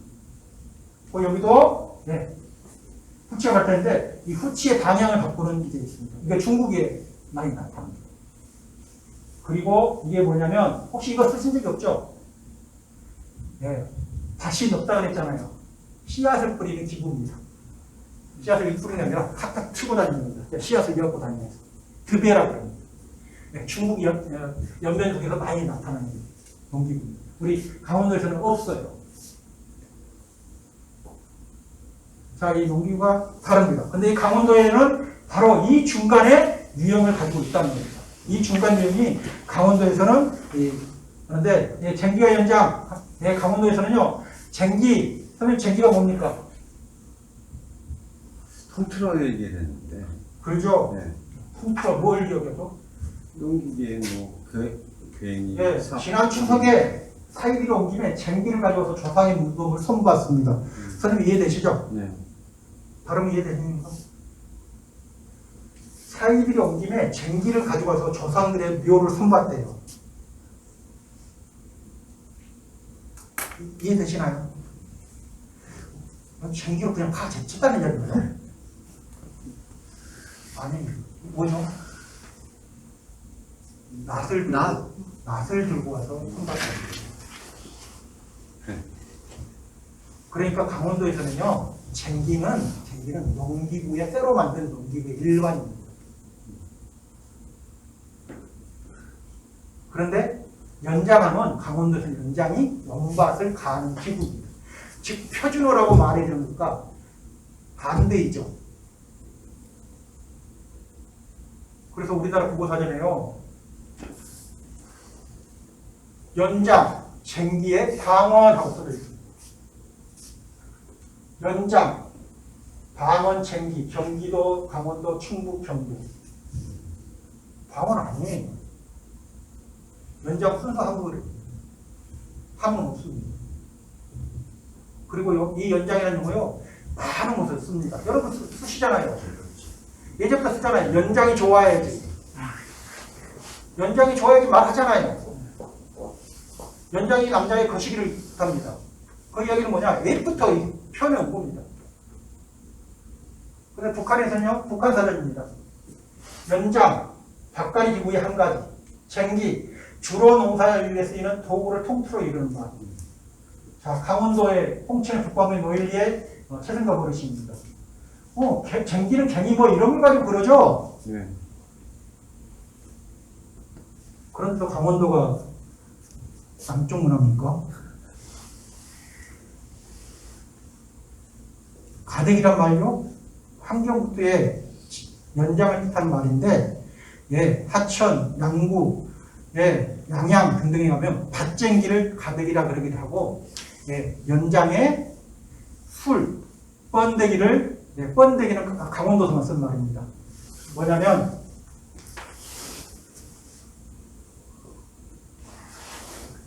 이게 표준어가 술입니다. 그런데 강원도에서는 가대기, 번데기 이라고 이야기합니다. 그 번데기라는 말은 다른 데가 안 나타납니다. 왜 번데기를 하는지는 잘 모르겠어요. 그냥 번더군이, 즉 반듯하게 생겼다 해서 북방에 가니까 유춘수 어르신이 그렇게 이야기하던데, 하여튼 뭐 그 의미가 상당히 있는 것 같아요. 예. 강원도는 연장의 문화입니다. 전혀 다른 문화입니다. 그런데 우리가 어느 순간 쟁기를 표준으로 삼고 연장을 점점, 예, 제가 이야기하잖아요. 어르신들이 점점 이제 쟁기라고 쓰십니다. 왜? 저를 위해서. 연장을 하면 못 알아보고 들을까? 우리가 강원도가 우리의 고유한 문화를 점점 잃고 있는 겁니다. 그리고 쟁기의 시선으로 연장을 바라보고 있는 거죠. 그러니 아까 논농사가 항상 밭농사를 우습게 하는 문화 속에 우리가 살고 있는 겁니다. 그런데 그러다 보니 안 보고 가겠습니다. 좀 볼까요? 소리가 나와요. 소리는 나옵니다만 나와요. 어떻게 하죠? 제가 조금만 가겠습니다. 들어봐요. 소리 들어봐요.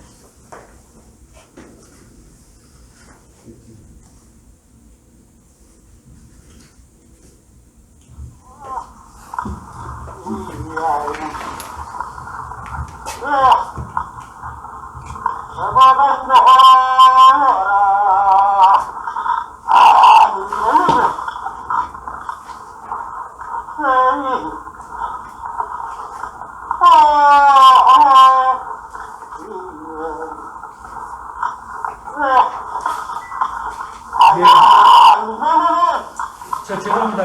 제가 동영상 찍느라고 제가 움직여요. 죄송합니다. 이게 내 편입니다. 네, 박강순 어르신입니다. 이제 지금 아마 소리 잘하십니다.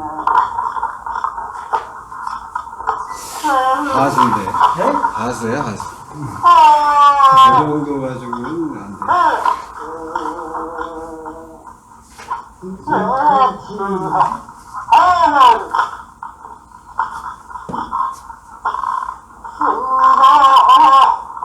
좀만 앞으로 빼주시고.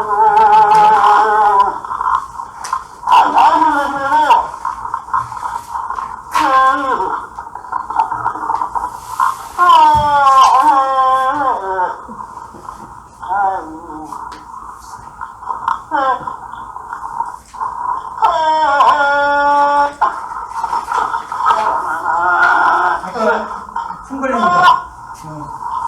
이것도 마찬가지로 찍는다고 뛰어다녔어요.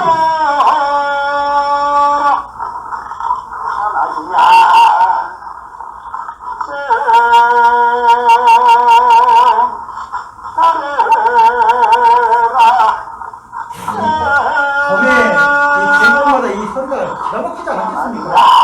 이거 좀 낫네. 이분은 저는 역정이 좋습니다. 이 가사가 좋고요. 그래, 이거 밭갈이 할 때 있지만, 논 쓰레기 할 때도 잘해요. 논 썰어질 할 때. 네, 썰어지면 좀 빠르죠. 이분은 아예 소리가 없습니다. 그럼 안 배운 거지 뭐. 안 배운 게 아니라 늦게 들어오셔가지고요. 소리를 배울 기회가 없어가지고 그냥 그냥 요청합니다. 근데 이제 이건 아주 귀한 여러분입니다. 왜 그러냐면요. 논을 결의로 하는 경우는 자, 여러분 잘 보십시오. 아주 헛딱지만한 논이죠. 여러분 삭간론이라고 들어보셨습니까? 강원도에 삭간론이라고 많이 이야기해요. 우리 국장님. 삭간론이 뭐냐면 한 어르신이요 홍수가 온 다음에 이 자기 논배미를 다 씌워보는데 하나가 없더랍니다. 그래서 아이고 이번 홍수에 실려갔구나 하면서 화탈해 하시면서 당신의 삿갓을 딱 씌워보니까 삿갓 밑에 있더랍니다. 그 이야기는 뭐냐면요 강원도 산골에 바로 보십시오. 이거 논이 얼마나 굵습니까? 이건 큰 겁니다. 일단 뒤에 보시면 이것은 큰 촉에 속합니다. 떠주시죠. 여기 소가요 네. 돌잖아요. 끝에 가면 네, 그게 훈련이 돼서 알아가지고 도는 건가요? 그렇죠. 아니야, 줄을 잡아당겨. 그냥 신호만 주면 딱 그렇게 도는 거예요. 그 조절하는 게요 세 가지가 있습니다. 이야기는 제가 사실 소 이야기를 하면 또 끝이 없습니다. 법비, 그다음에 채찍, 그다음에 소리입니다. 최고의 도는 소리만으로 하는데요. 대부분은 법비로 잡아당겨서 잡아당기면 그 소가 움찔하고 쓰겠죠. 그러면 잡아당기지 않는 소가는 그냥 곧바로 진행을 하기 때문에 도는 거죠. 왼쪽으로 돌려고 하면 안소를 잡아당기면 안소는 서 있고 바깥소가 돌아주는 거죠. 이거 서이야기는 또 제가 다음에 한번 이거 이야기하는데 우리 사무장이 또 부릅니다. 근데 빨리 진행하겠습니다. 이 강원도의 연장은 세 가지만 제가 이야기하고 있습니다. 다른 거와 다르죠. 이걸 선쟁기라고 합니다. 선생들이 붙였어요. 무상리에서 상 붙으니까 쟁기가 서있다 해서 선쟁기라고 그러는 거예요. 근데 송곳은 참 조절하기 힘들잖아요. 근데 강원도에서는 이런 쟁기가 이렇게 이런 쟁기가 가름 쓸만하겠어요, 여기서? 부러지죠. 나무가 안 닿고 이 보수만 달게 되는 거죠. 즉 강원도의 거친 논밭은 쟁기의 형태를 만드는 겁니다. 즉 강원도를 비롯한 한반도 중북부의 쟁기는 바로 이 형태가 대부분을 차지합니다. 논문에서는 종종 굽쟁기가 좀 나옵니다. 그러나 강원도에서는 대부분 한번 주변에 보시면 서 있습니다. 그래서 이런 돌밭을 갔는데 이거는 춘천 제치동입니다. 이 동면인가요? 네, 다 춘천입니다. 저 오늘 춘천이라 해서 춘천 사진만 가져왔습니다. 자, 아까 그 문용 씨입니다. 이게 논입니다. 크죠? 크죠? 이분요, 트랙터 있습니다. 2장이니까, 다 있잖아요. 쟁기도 있고요. 근데 이 썰에게 합니다. 왜요? 들어갈 길이 없어요. 이게 강원도예요. 그래서 이 연장은요, 기본적으로 4일을 담습니다. 아까 이게 번덕입니다. 강원도마다요, 제가 이 강원도 많은 지역을 해서 이 쟁기에 목재를 했는데, 지역마다 이 쓰는 나무들이 다릅니다. 그러니, 이게 농민들이 얼마나 창의적인지 다 써보는 거예요. 어떤 나무가 좋은지, 어떤 나무를 쉽게 구할 수 있는지. 자, 아까 쟁기의 유형? 이것도 해보고 저것도 해봤겠죠. 여기서는 뺐습니다만요, 강원도 쟁기에 재밌는 게 있습니다. 제가 이 지원도 책에 쓰고 있는데, 이 구조가요, 이등변 삼각형 구조입니다. 이 길이가 거의 비슷합니다. 그래야 조절하기 쉽습니다. 이 모로리가, 이게 모로리라 그러는데요. 이 모로리는 북한 말입니다. 남쪽에서 쓰지 않습니다. 남쪽에서는 한마루라고 그러면, 표준어로 한마루라고 그러는데, 한마루라고 쓰는 데는 삼척에서 한말, 선말 정도 쓰는데, 대부분 지역에서는 모로리라고 해요. 이 북한에서 모로리라고 해요. 이 모로리가 무슨 말인지 잘 모르겠어요. 아무리 찾아봐도 안 나와요. 근데 이 모로리를 높였다 낮췄다 하면서, 이것을 세우기도 하고 눕히기도 합니다. 그래서 땅을 많이 팰 때, 아니면 골을 넓게 펼 때, 이걸 조절하는 거예요. 이거 기가 막힌 거예요. 기가 막힌 겁니다. 지형이 다양하니, 그리고 작물도 다양하니, 연장을 다양하게 조절하는 방식을 만들어낸 겁니다. 그래서 제가 사실 책 쓰면서 좀 막히는 게 그겁니다. 왜 이렇게 창의적인 조선의 우리 조상들이 왜 쟁기를 다 중국에서 다 그러지? 중국에서, 쟁기 대부분이 북방전례설입니다. 중국에서 불었다고 합니다. 제가 이거 안 풀려요. 제가 고고학자가 아니에요. 사실 우리나라에 고대사가 없잖아요. 제가 오늘은 남북분단에서 남한에 의해서 한반도 북쪽을 이루어올 때인데, 우리가 언제부터 고구려하고 고조선에 중국의 땅이 있다고 해서 거기는 우리 조상의 땅이라고 생각하지 않습니다. 그래서 고대 역사가 없기 때문에 우리나라에 쓰이는 이 쟁기들이 어디에서 기원되고 어떻게 발전했을까 쌍글이 없어요. 그리고 대부분 중국에서 왔다고 얘기합니다. 그래서 지금 제가 골머리를 앓고 있습니다. 제 능력을 벗어났습니다. 사실 제가 고고학의 문외한이기 때문에.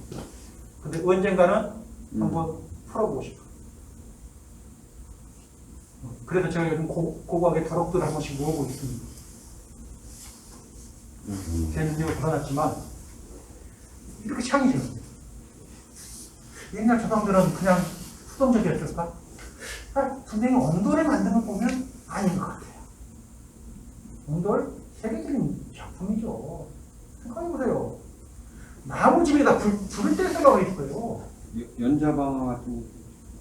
생각해보세요. 나무집에 불을 떼요. 미친 사람 아니고요. 그런 생각 하겠습니까? 이거 우리 조상들이 했단 말이에요. 기가 막힙니다. 네. 그리고 선정기는요, 쟁기가 서 있잖아요. 그래서 우리 박지원 선생이요, 1799년에 가릉서초라는 농서에서요, 양쪽에 살과 주름한 벼랑이 하늘에 꽂힌 듯한데 농부가 두 마리, 강원도 이야기입니다.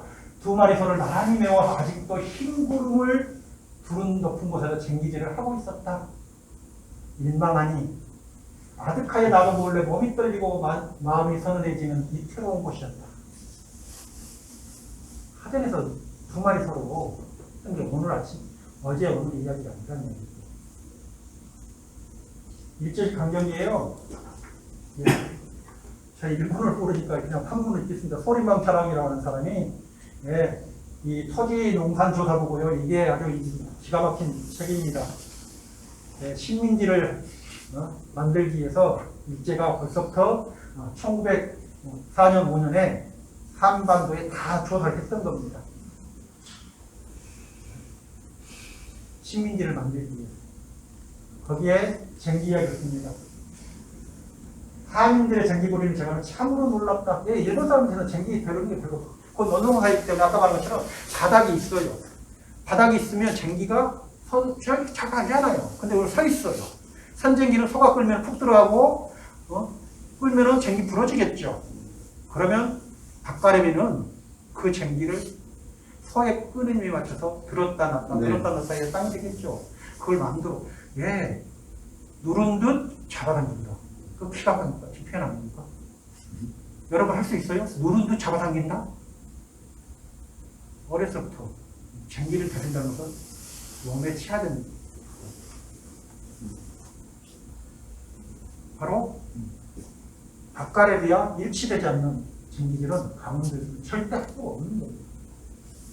그래서 우리가 그 잘간 사람을 특히 썰레질을 잘하는 사람은 성군이라고 했어요.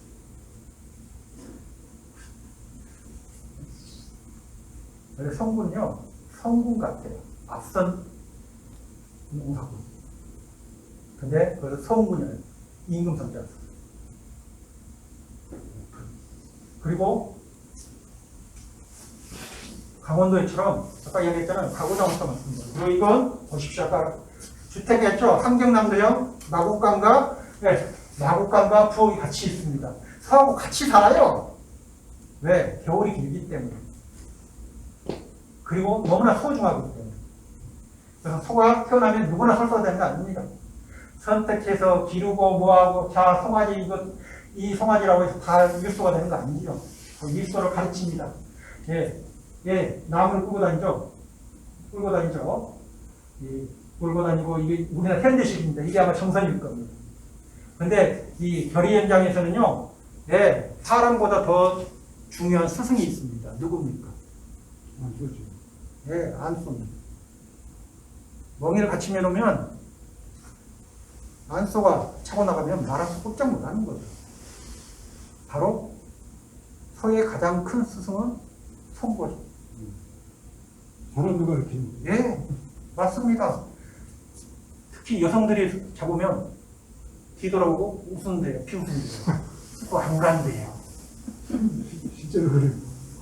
실제로 그렇답니다. 그래서 제가 첫째를 잡잖아요. 딱 안답니다. 아까 말했잖아요. 자기가 끌었는데 맞춰서 장기를 못 다루는 건 첫째잖아요. 네. 짜증나. 자기도 일하기 싫은 거예요. 이 소 이야기는 하여튼 보십시오. 예, 일하고 이거 뭔지 아십니까? 서귀신입니다. 서귀신. 서귀신은 우리가 보통 세구영신 군웅이라고 합니다. 이 세우시기는 모신 지역이 대체적으로 영동 지역에 있습니다. 고성이나 제가 같이 안곡마을에 가면 이 안곡마을에 함영찬 어르신 댁에 마곡간에 다락 찍은 겁니다. 2006년에 찍은 겁니다. 여기서는요, 그 당시에 함영찬 어르신이 아프셨는데 할머니가 얼마 전에 소고기를 샀는데 여기다가 먼저 놔두고 먹어야 되는데 안 놔두고 먹었답니다. 그랬더니 할아버지 아프신 거예요. 예전에는 고기를 사오면 무조건 거기는 서귀신한테 아래고, 특히 문어. 서귀신이 문어를 아주 좋아합니다. 그 서귀신 있는 집안의 딸은 결혼하면 항상 서귀신을 모시고 와야 되기 때문에 딸도 함부로 되는 거 아니라. 자, 생각해보세요. 어떤 가축이 가죽처럼 생구라고 합니다. 생선. 못생기죠? 가족처럼. 예. 그, 홍천에 갔더니요, 우리 아버지는 우리보다 더 소를 이해했대요. 박일선 씨가. 가족처럼. 그 죽어서 귀신이 되는 가축이 어디 있습니까?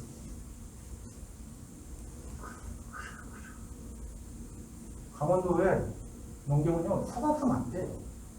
그래서 인간과 소가 결합한 찾지 않는 겁니다. 더 좀, 근데 소 2마리를 가지고 있는 집이 얼마 됩니까? 한경도에서 소가 제일 많을 때가요, 1.78마리입니다. 2마리가 안 되잖아요. 한 마을에 소 2마리를 가지고 있는 사람이 100가구가 있으면 10%가 안 됩니다. 그러면 다 합쳐야 되잖아요. 짝을 지어야 돼요. 우리 국장님하고 소가 1마리씩 있어요. 우리 선생님이 소가 없어요. 그럼 너 농사짓지 마 하지 않잖아요. 그럼 너도 우리 같이 농사지어. 섭짝이라고 그러면 같이 묶이면 이거 소결이라고. 그러면 1년 내 아까 이야기했죠. 농사가 봄에서부터 가을까지 하면 소 쓸 일이 1년 내에 있잖아요. 네, 대체적으로 소결에는요, 봄철 농사가 많을 때만 맺기도 합니다. 그런데 1년에 가는 게 보통입니다. 그리고요, 이 산골에서는요, 약속을 섰짝 맞고듯이 한다. 뭐냐? 섰짝 맞고는 일보다, 맞추는 일보다 더 중요한 일은 없다는 겁니다. 농사꾼에게 한 해 농사를 짓는데 소결이를 소를 확보하지 못하면 한 해 농사 땡입니다. 근데 당신하고 내 약속은 섰짝을 맞고듯이 내 한 해 농사를 망치면 내가 죽잖아요. 그만큼 소결이를 소중히 여겼다는 겁니다. 우리 소결이는 1년 내 일하잖아요. 그리고 이 소결이는요, 원래는 품계산이 없습니다. 왜요? 우리 선생님 내 일할 때 소 없어도 와서 내 일을 다 했어. 근데 소 빌려줬다고 같이 일했잖아요. 실제적으로요, 품계산을 하는데 실제로 따져보면 소 가지고 있는 사람이 이익입니다. 왜? 대체적으로 소 가진 사람이 영토가 많지 않아요. 보통은 5배 정도 하는 거예요. 소를 한번 부르면 사람은 5일 정도 일을 해요. 아, 그런 게, 그게 어디 있습니까? 그런 게 있었어요. 그런데 천천히 뒤로 올수록 풍계산하기 시작합니다. 그리고 일제강점기나 해방 전후에 소가 부족해지면서 2배, 3배로 품값을 계산하기 시작합니다. 근데 소결이의 기본은 풍계산을 하지 않습니다. 근데 실제적으로요, 소 없는 사람이 소는 더 많이 일해요, 기본적으로. 그리고 왜 소가 2마리 있는 사람도 소개를 합니다. 왜? 밭농사는 많은 사람이 필요 치는 않지만 품앗이 정도 5명, 6명이 꾸준히 필요한 겁니다. 근데 어디서 확보해요? 소개리만 되면 확보가 되잖아요. 그러니까 이 소개리를 기본적인 공동노동의 단위입니다.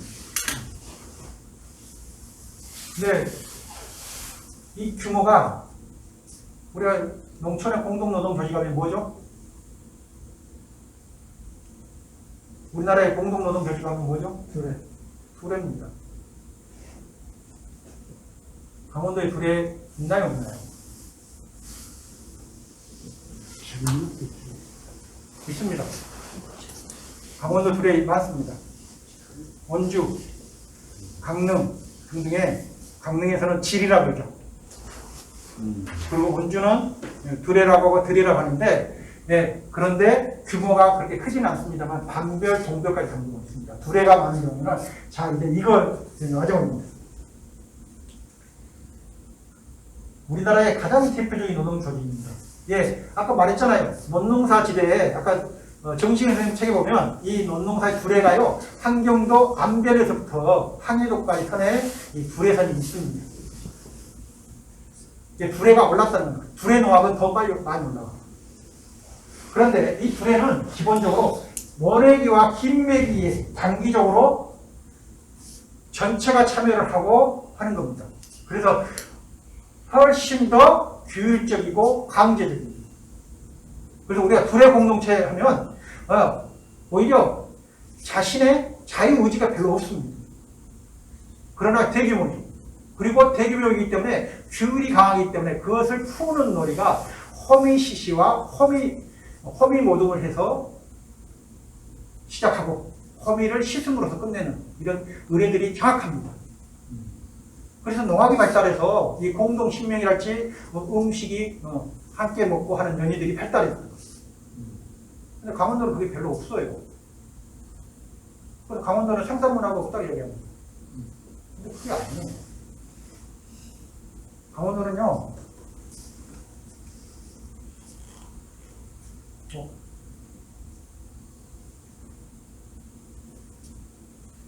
서계리는 적지만 1년 동안 그리고 농사뿐만 아니라 다른 일도 함께 합니다.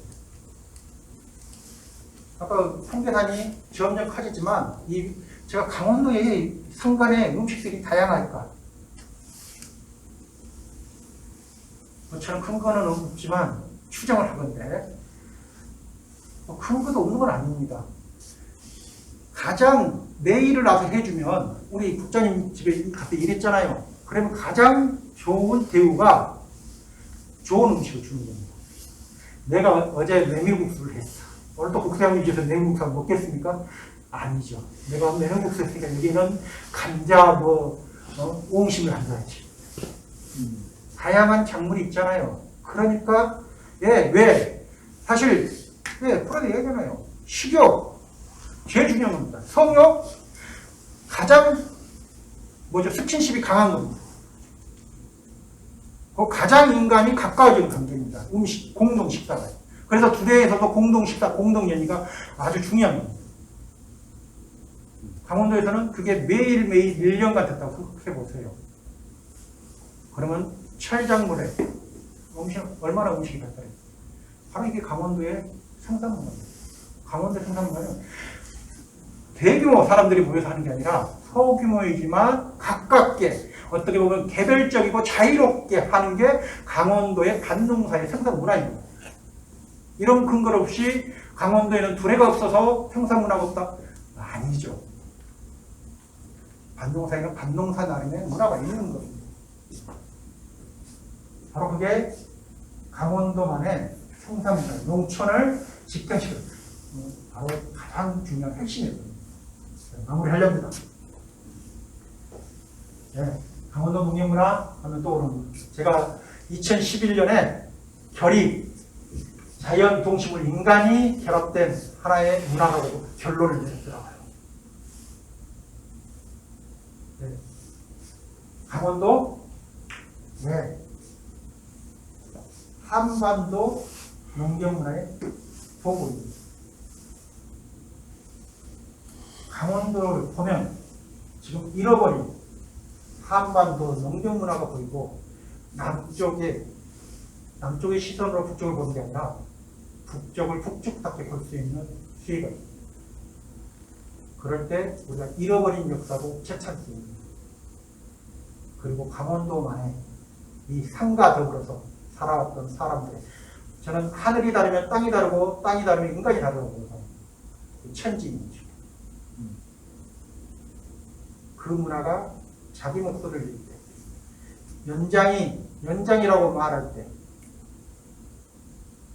밭농사라고 말할 때, 강냉이가 아니면 조가, 보리가 미리 우리 삶을 지탱하는 가장 중요한 식물이었다고, 작물이었다고 말할 수 있을 때, 바로 강원도가 되돌아서 있죠.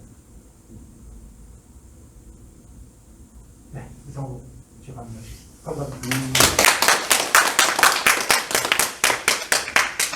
자, 분 없으셨는데 혹시 질문 있으시면 질문 받도록 하겠습니다. 그 교수님이 아마 지금 하고 계신 것들이 저하고 내년에 같이 작업할 게 있어서 아마 또 하실 것 같은데요. 그 해양댐 수몰 지역에 관련된 조사를 계속하고 계십니다. 아마 앞으로 이제 좀 더 새로운 게 나올 것 같긴 해요. 혹시 오늘 했던 것 중에서 궁금하신 게 있으면 질문 주시면 답변 드리겠습니다. 없으시면 좀 빨리 끝납니다. 네. 네, 일단 그 선지인 문화라고 하신 건 선생님이 독자적으로 말씀하시는 건가요? 아니면 선생님의 선생님이 뭐 말씀하시는 건가요? 뭐 다른 분 말인지 모르는데요. 제가 몇 년 전부터 쓰고 있습니다. 그리고 결이라고 하는 것이 결이라는 우리말이 생긴 다음에 한자를 결리로 넣은 건가요? 그게 기원이 다양합니다. 결이가 매질 글자에 여름이다 하는 사람이 있고, 결이가 겹에서 왔다. 헛겹, 두. 왔다고 하는 사람도 있고. 아직까지는, 겹치다 할 때 네. 겹. 예, 그래서, 근데 기본적으로 그 김광원 선생님이나 많은 분들은 매질 글자에서 왔다. 이게 이 조선시대에 농서에도 별자를 쓰는 분이 있고, 그래서 이게 여러 가지 관리가 있는데, 대체로는 매질 글자에서 왔다. 근데 겹이에서 왔다 말하는 것도 있습니다. 겹집할 때 겹자 있죠? 이해 안 되십니까? 아까 그 행포지를 말씀하셨는데요. 네? 행포지. 네. 행포지는 어떤 책이 있어요? 임원경제지에, 임원경제지에 서희구 선생님 쓴 아주 대형 백과사전이잖아요. 거기에 행포지를 많이 인용하십니다. 그 번역이 안 됐나요? 됐죠. 됐습니다. 예. 우리나라에요, 저희 책이 좀 늦어진 이유 중에 하나가, 농촌진흥청에서 우리나라의 중요한 농서는 대부분 번역이 되는데, 제가 그 번역된 사실을 몰라가지고, 중요한 책을 읽다 보니까, 인용도 하고 하다 보니까, 농촌진흥청에 가면 다 돼 있습니다. 그리고, 웬만한, 우리나라 고전 번역물이 나와 있습니다.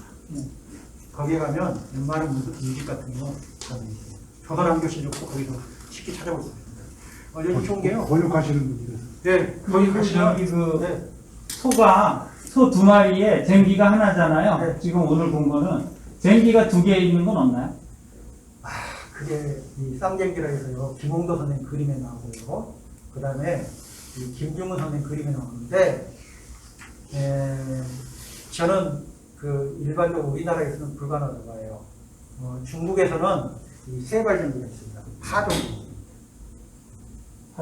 파종쟁기라 해서 이 제민요술에 보면 최식이 선생님 쓴 정론에서 이 요동리를 이야기하면서 중국의 파종쟁기와 비교를 합니다.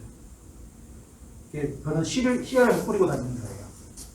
그런데 생각해보세요. 이 거친 땅에서 두 마리, 이게 트랙터는 가능할 거예요. 트랙터 쟁기는, 이 쟁기가 여러 개잖아요. 그러기 위해서는 이 아까 말하는 번들이라고 하는 그것이 단단해야 돼요. 단단해야 돼요. 돌이 없어야 돼. 네, 근데 이 쟁기에서는 저는 돌이 없어야지. 강원도에서는 돌이. 아니 근데 돌이 없는 뿐만 아니라 소가 끄는 데서는 저는 이게 이 쌍쟁기라고 하는 이야기를 김홍도 선생님 그림이나 김중훈 그림을 보고 일부 선생님들이 이야기하는데, 저는 제가 연구한 결과로는 나는 좀 우리나라에서는 제가 보기는 한 것 같아요. 네, 근데 그게 좋은 데나 가능하지. 쌍쟁기를 보긴 한 것 같아요. 쌍쟁기를요? 네, 저는 한번 보고 싶어요.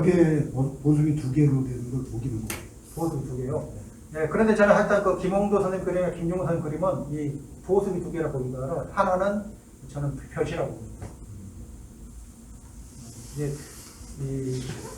사실 김중훈 선생님은 이 지역이 어느 지역인지 확실치가 않습니다. 대부분 이제 언산 지역에서 많이 살았다 얘기를 하는데, 그분이 이 사파를 많이 그래요.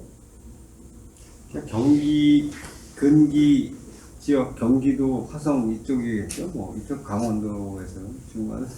그래서 사실 쟁기라는 이름도요, 각 경기도를 중심으로 해서 쟁기라는 이름이 커진 걸로 봐요. 그렇죠. 그렇죠. 네. 그리고 갈 때도 얘가 그 세우고 눕히잖아요. 네. 근데 사람이 오면 여기서 딱 봐서 지나가면 돌 소리가 뿌리스 넣으면 이걸 탁 든다고 딱 놓고 탁 이걸 잘해야 돼. 이 사람이 이거를. 네. 아니 그안 하면요 그 부러지기 때문에요. 밤나무 보습에 그 넣는 나무가 밤나무를 많이 씁니다. 아 그것은 밤나무는요 영동 지역에서 허리 쟁기에 많이 씁니다. 이게 밤나무가 구분돼 좋답니다. 근데 이 영동 지역의 영서 지역의 연장에서는 밤나무를 쓰는 경우가 아주 드뭅니다. 단단해서 그 밤나무. 먼저 그 최고의 단단한 건 과약박달이에요. 박달나무. 네? 그다음 박달나무. 박달나무. 그다음에 자작나무를 많이 씁니다. 네. 그다음에 논쟁기에는 이 누름나무, 물을 잘 기는 거예요. 다 다릅니다. 근데 이 밤나무는 그 말씀하신 것처럼 이 좀 단상이 같은 이 쟁기는 밤나무 쓴다고 그러고요. 네. 오늘 강의 마칠 텐데요. 우리 다시 한번 김영훈 교수님께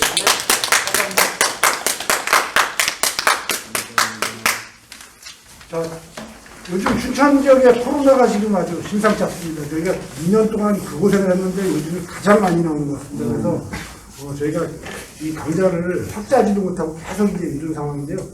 이제 한 달 남았습니다. 다음 달까지 건강히 계시고요. 다음 달에 다시 뵙도록 하겠습니다. 마치겠습니다.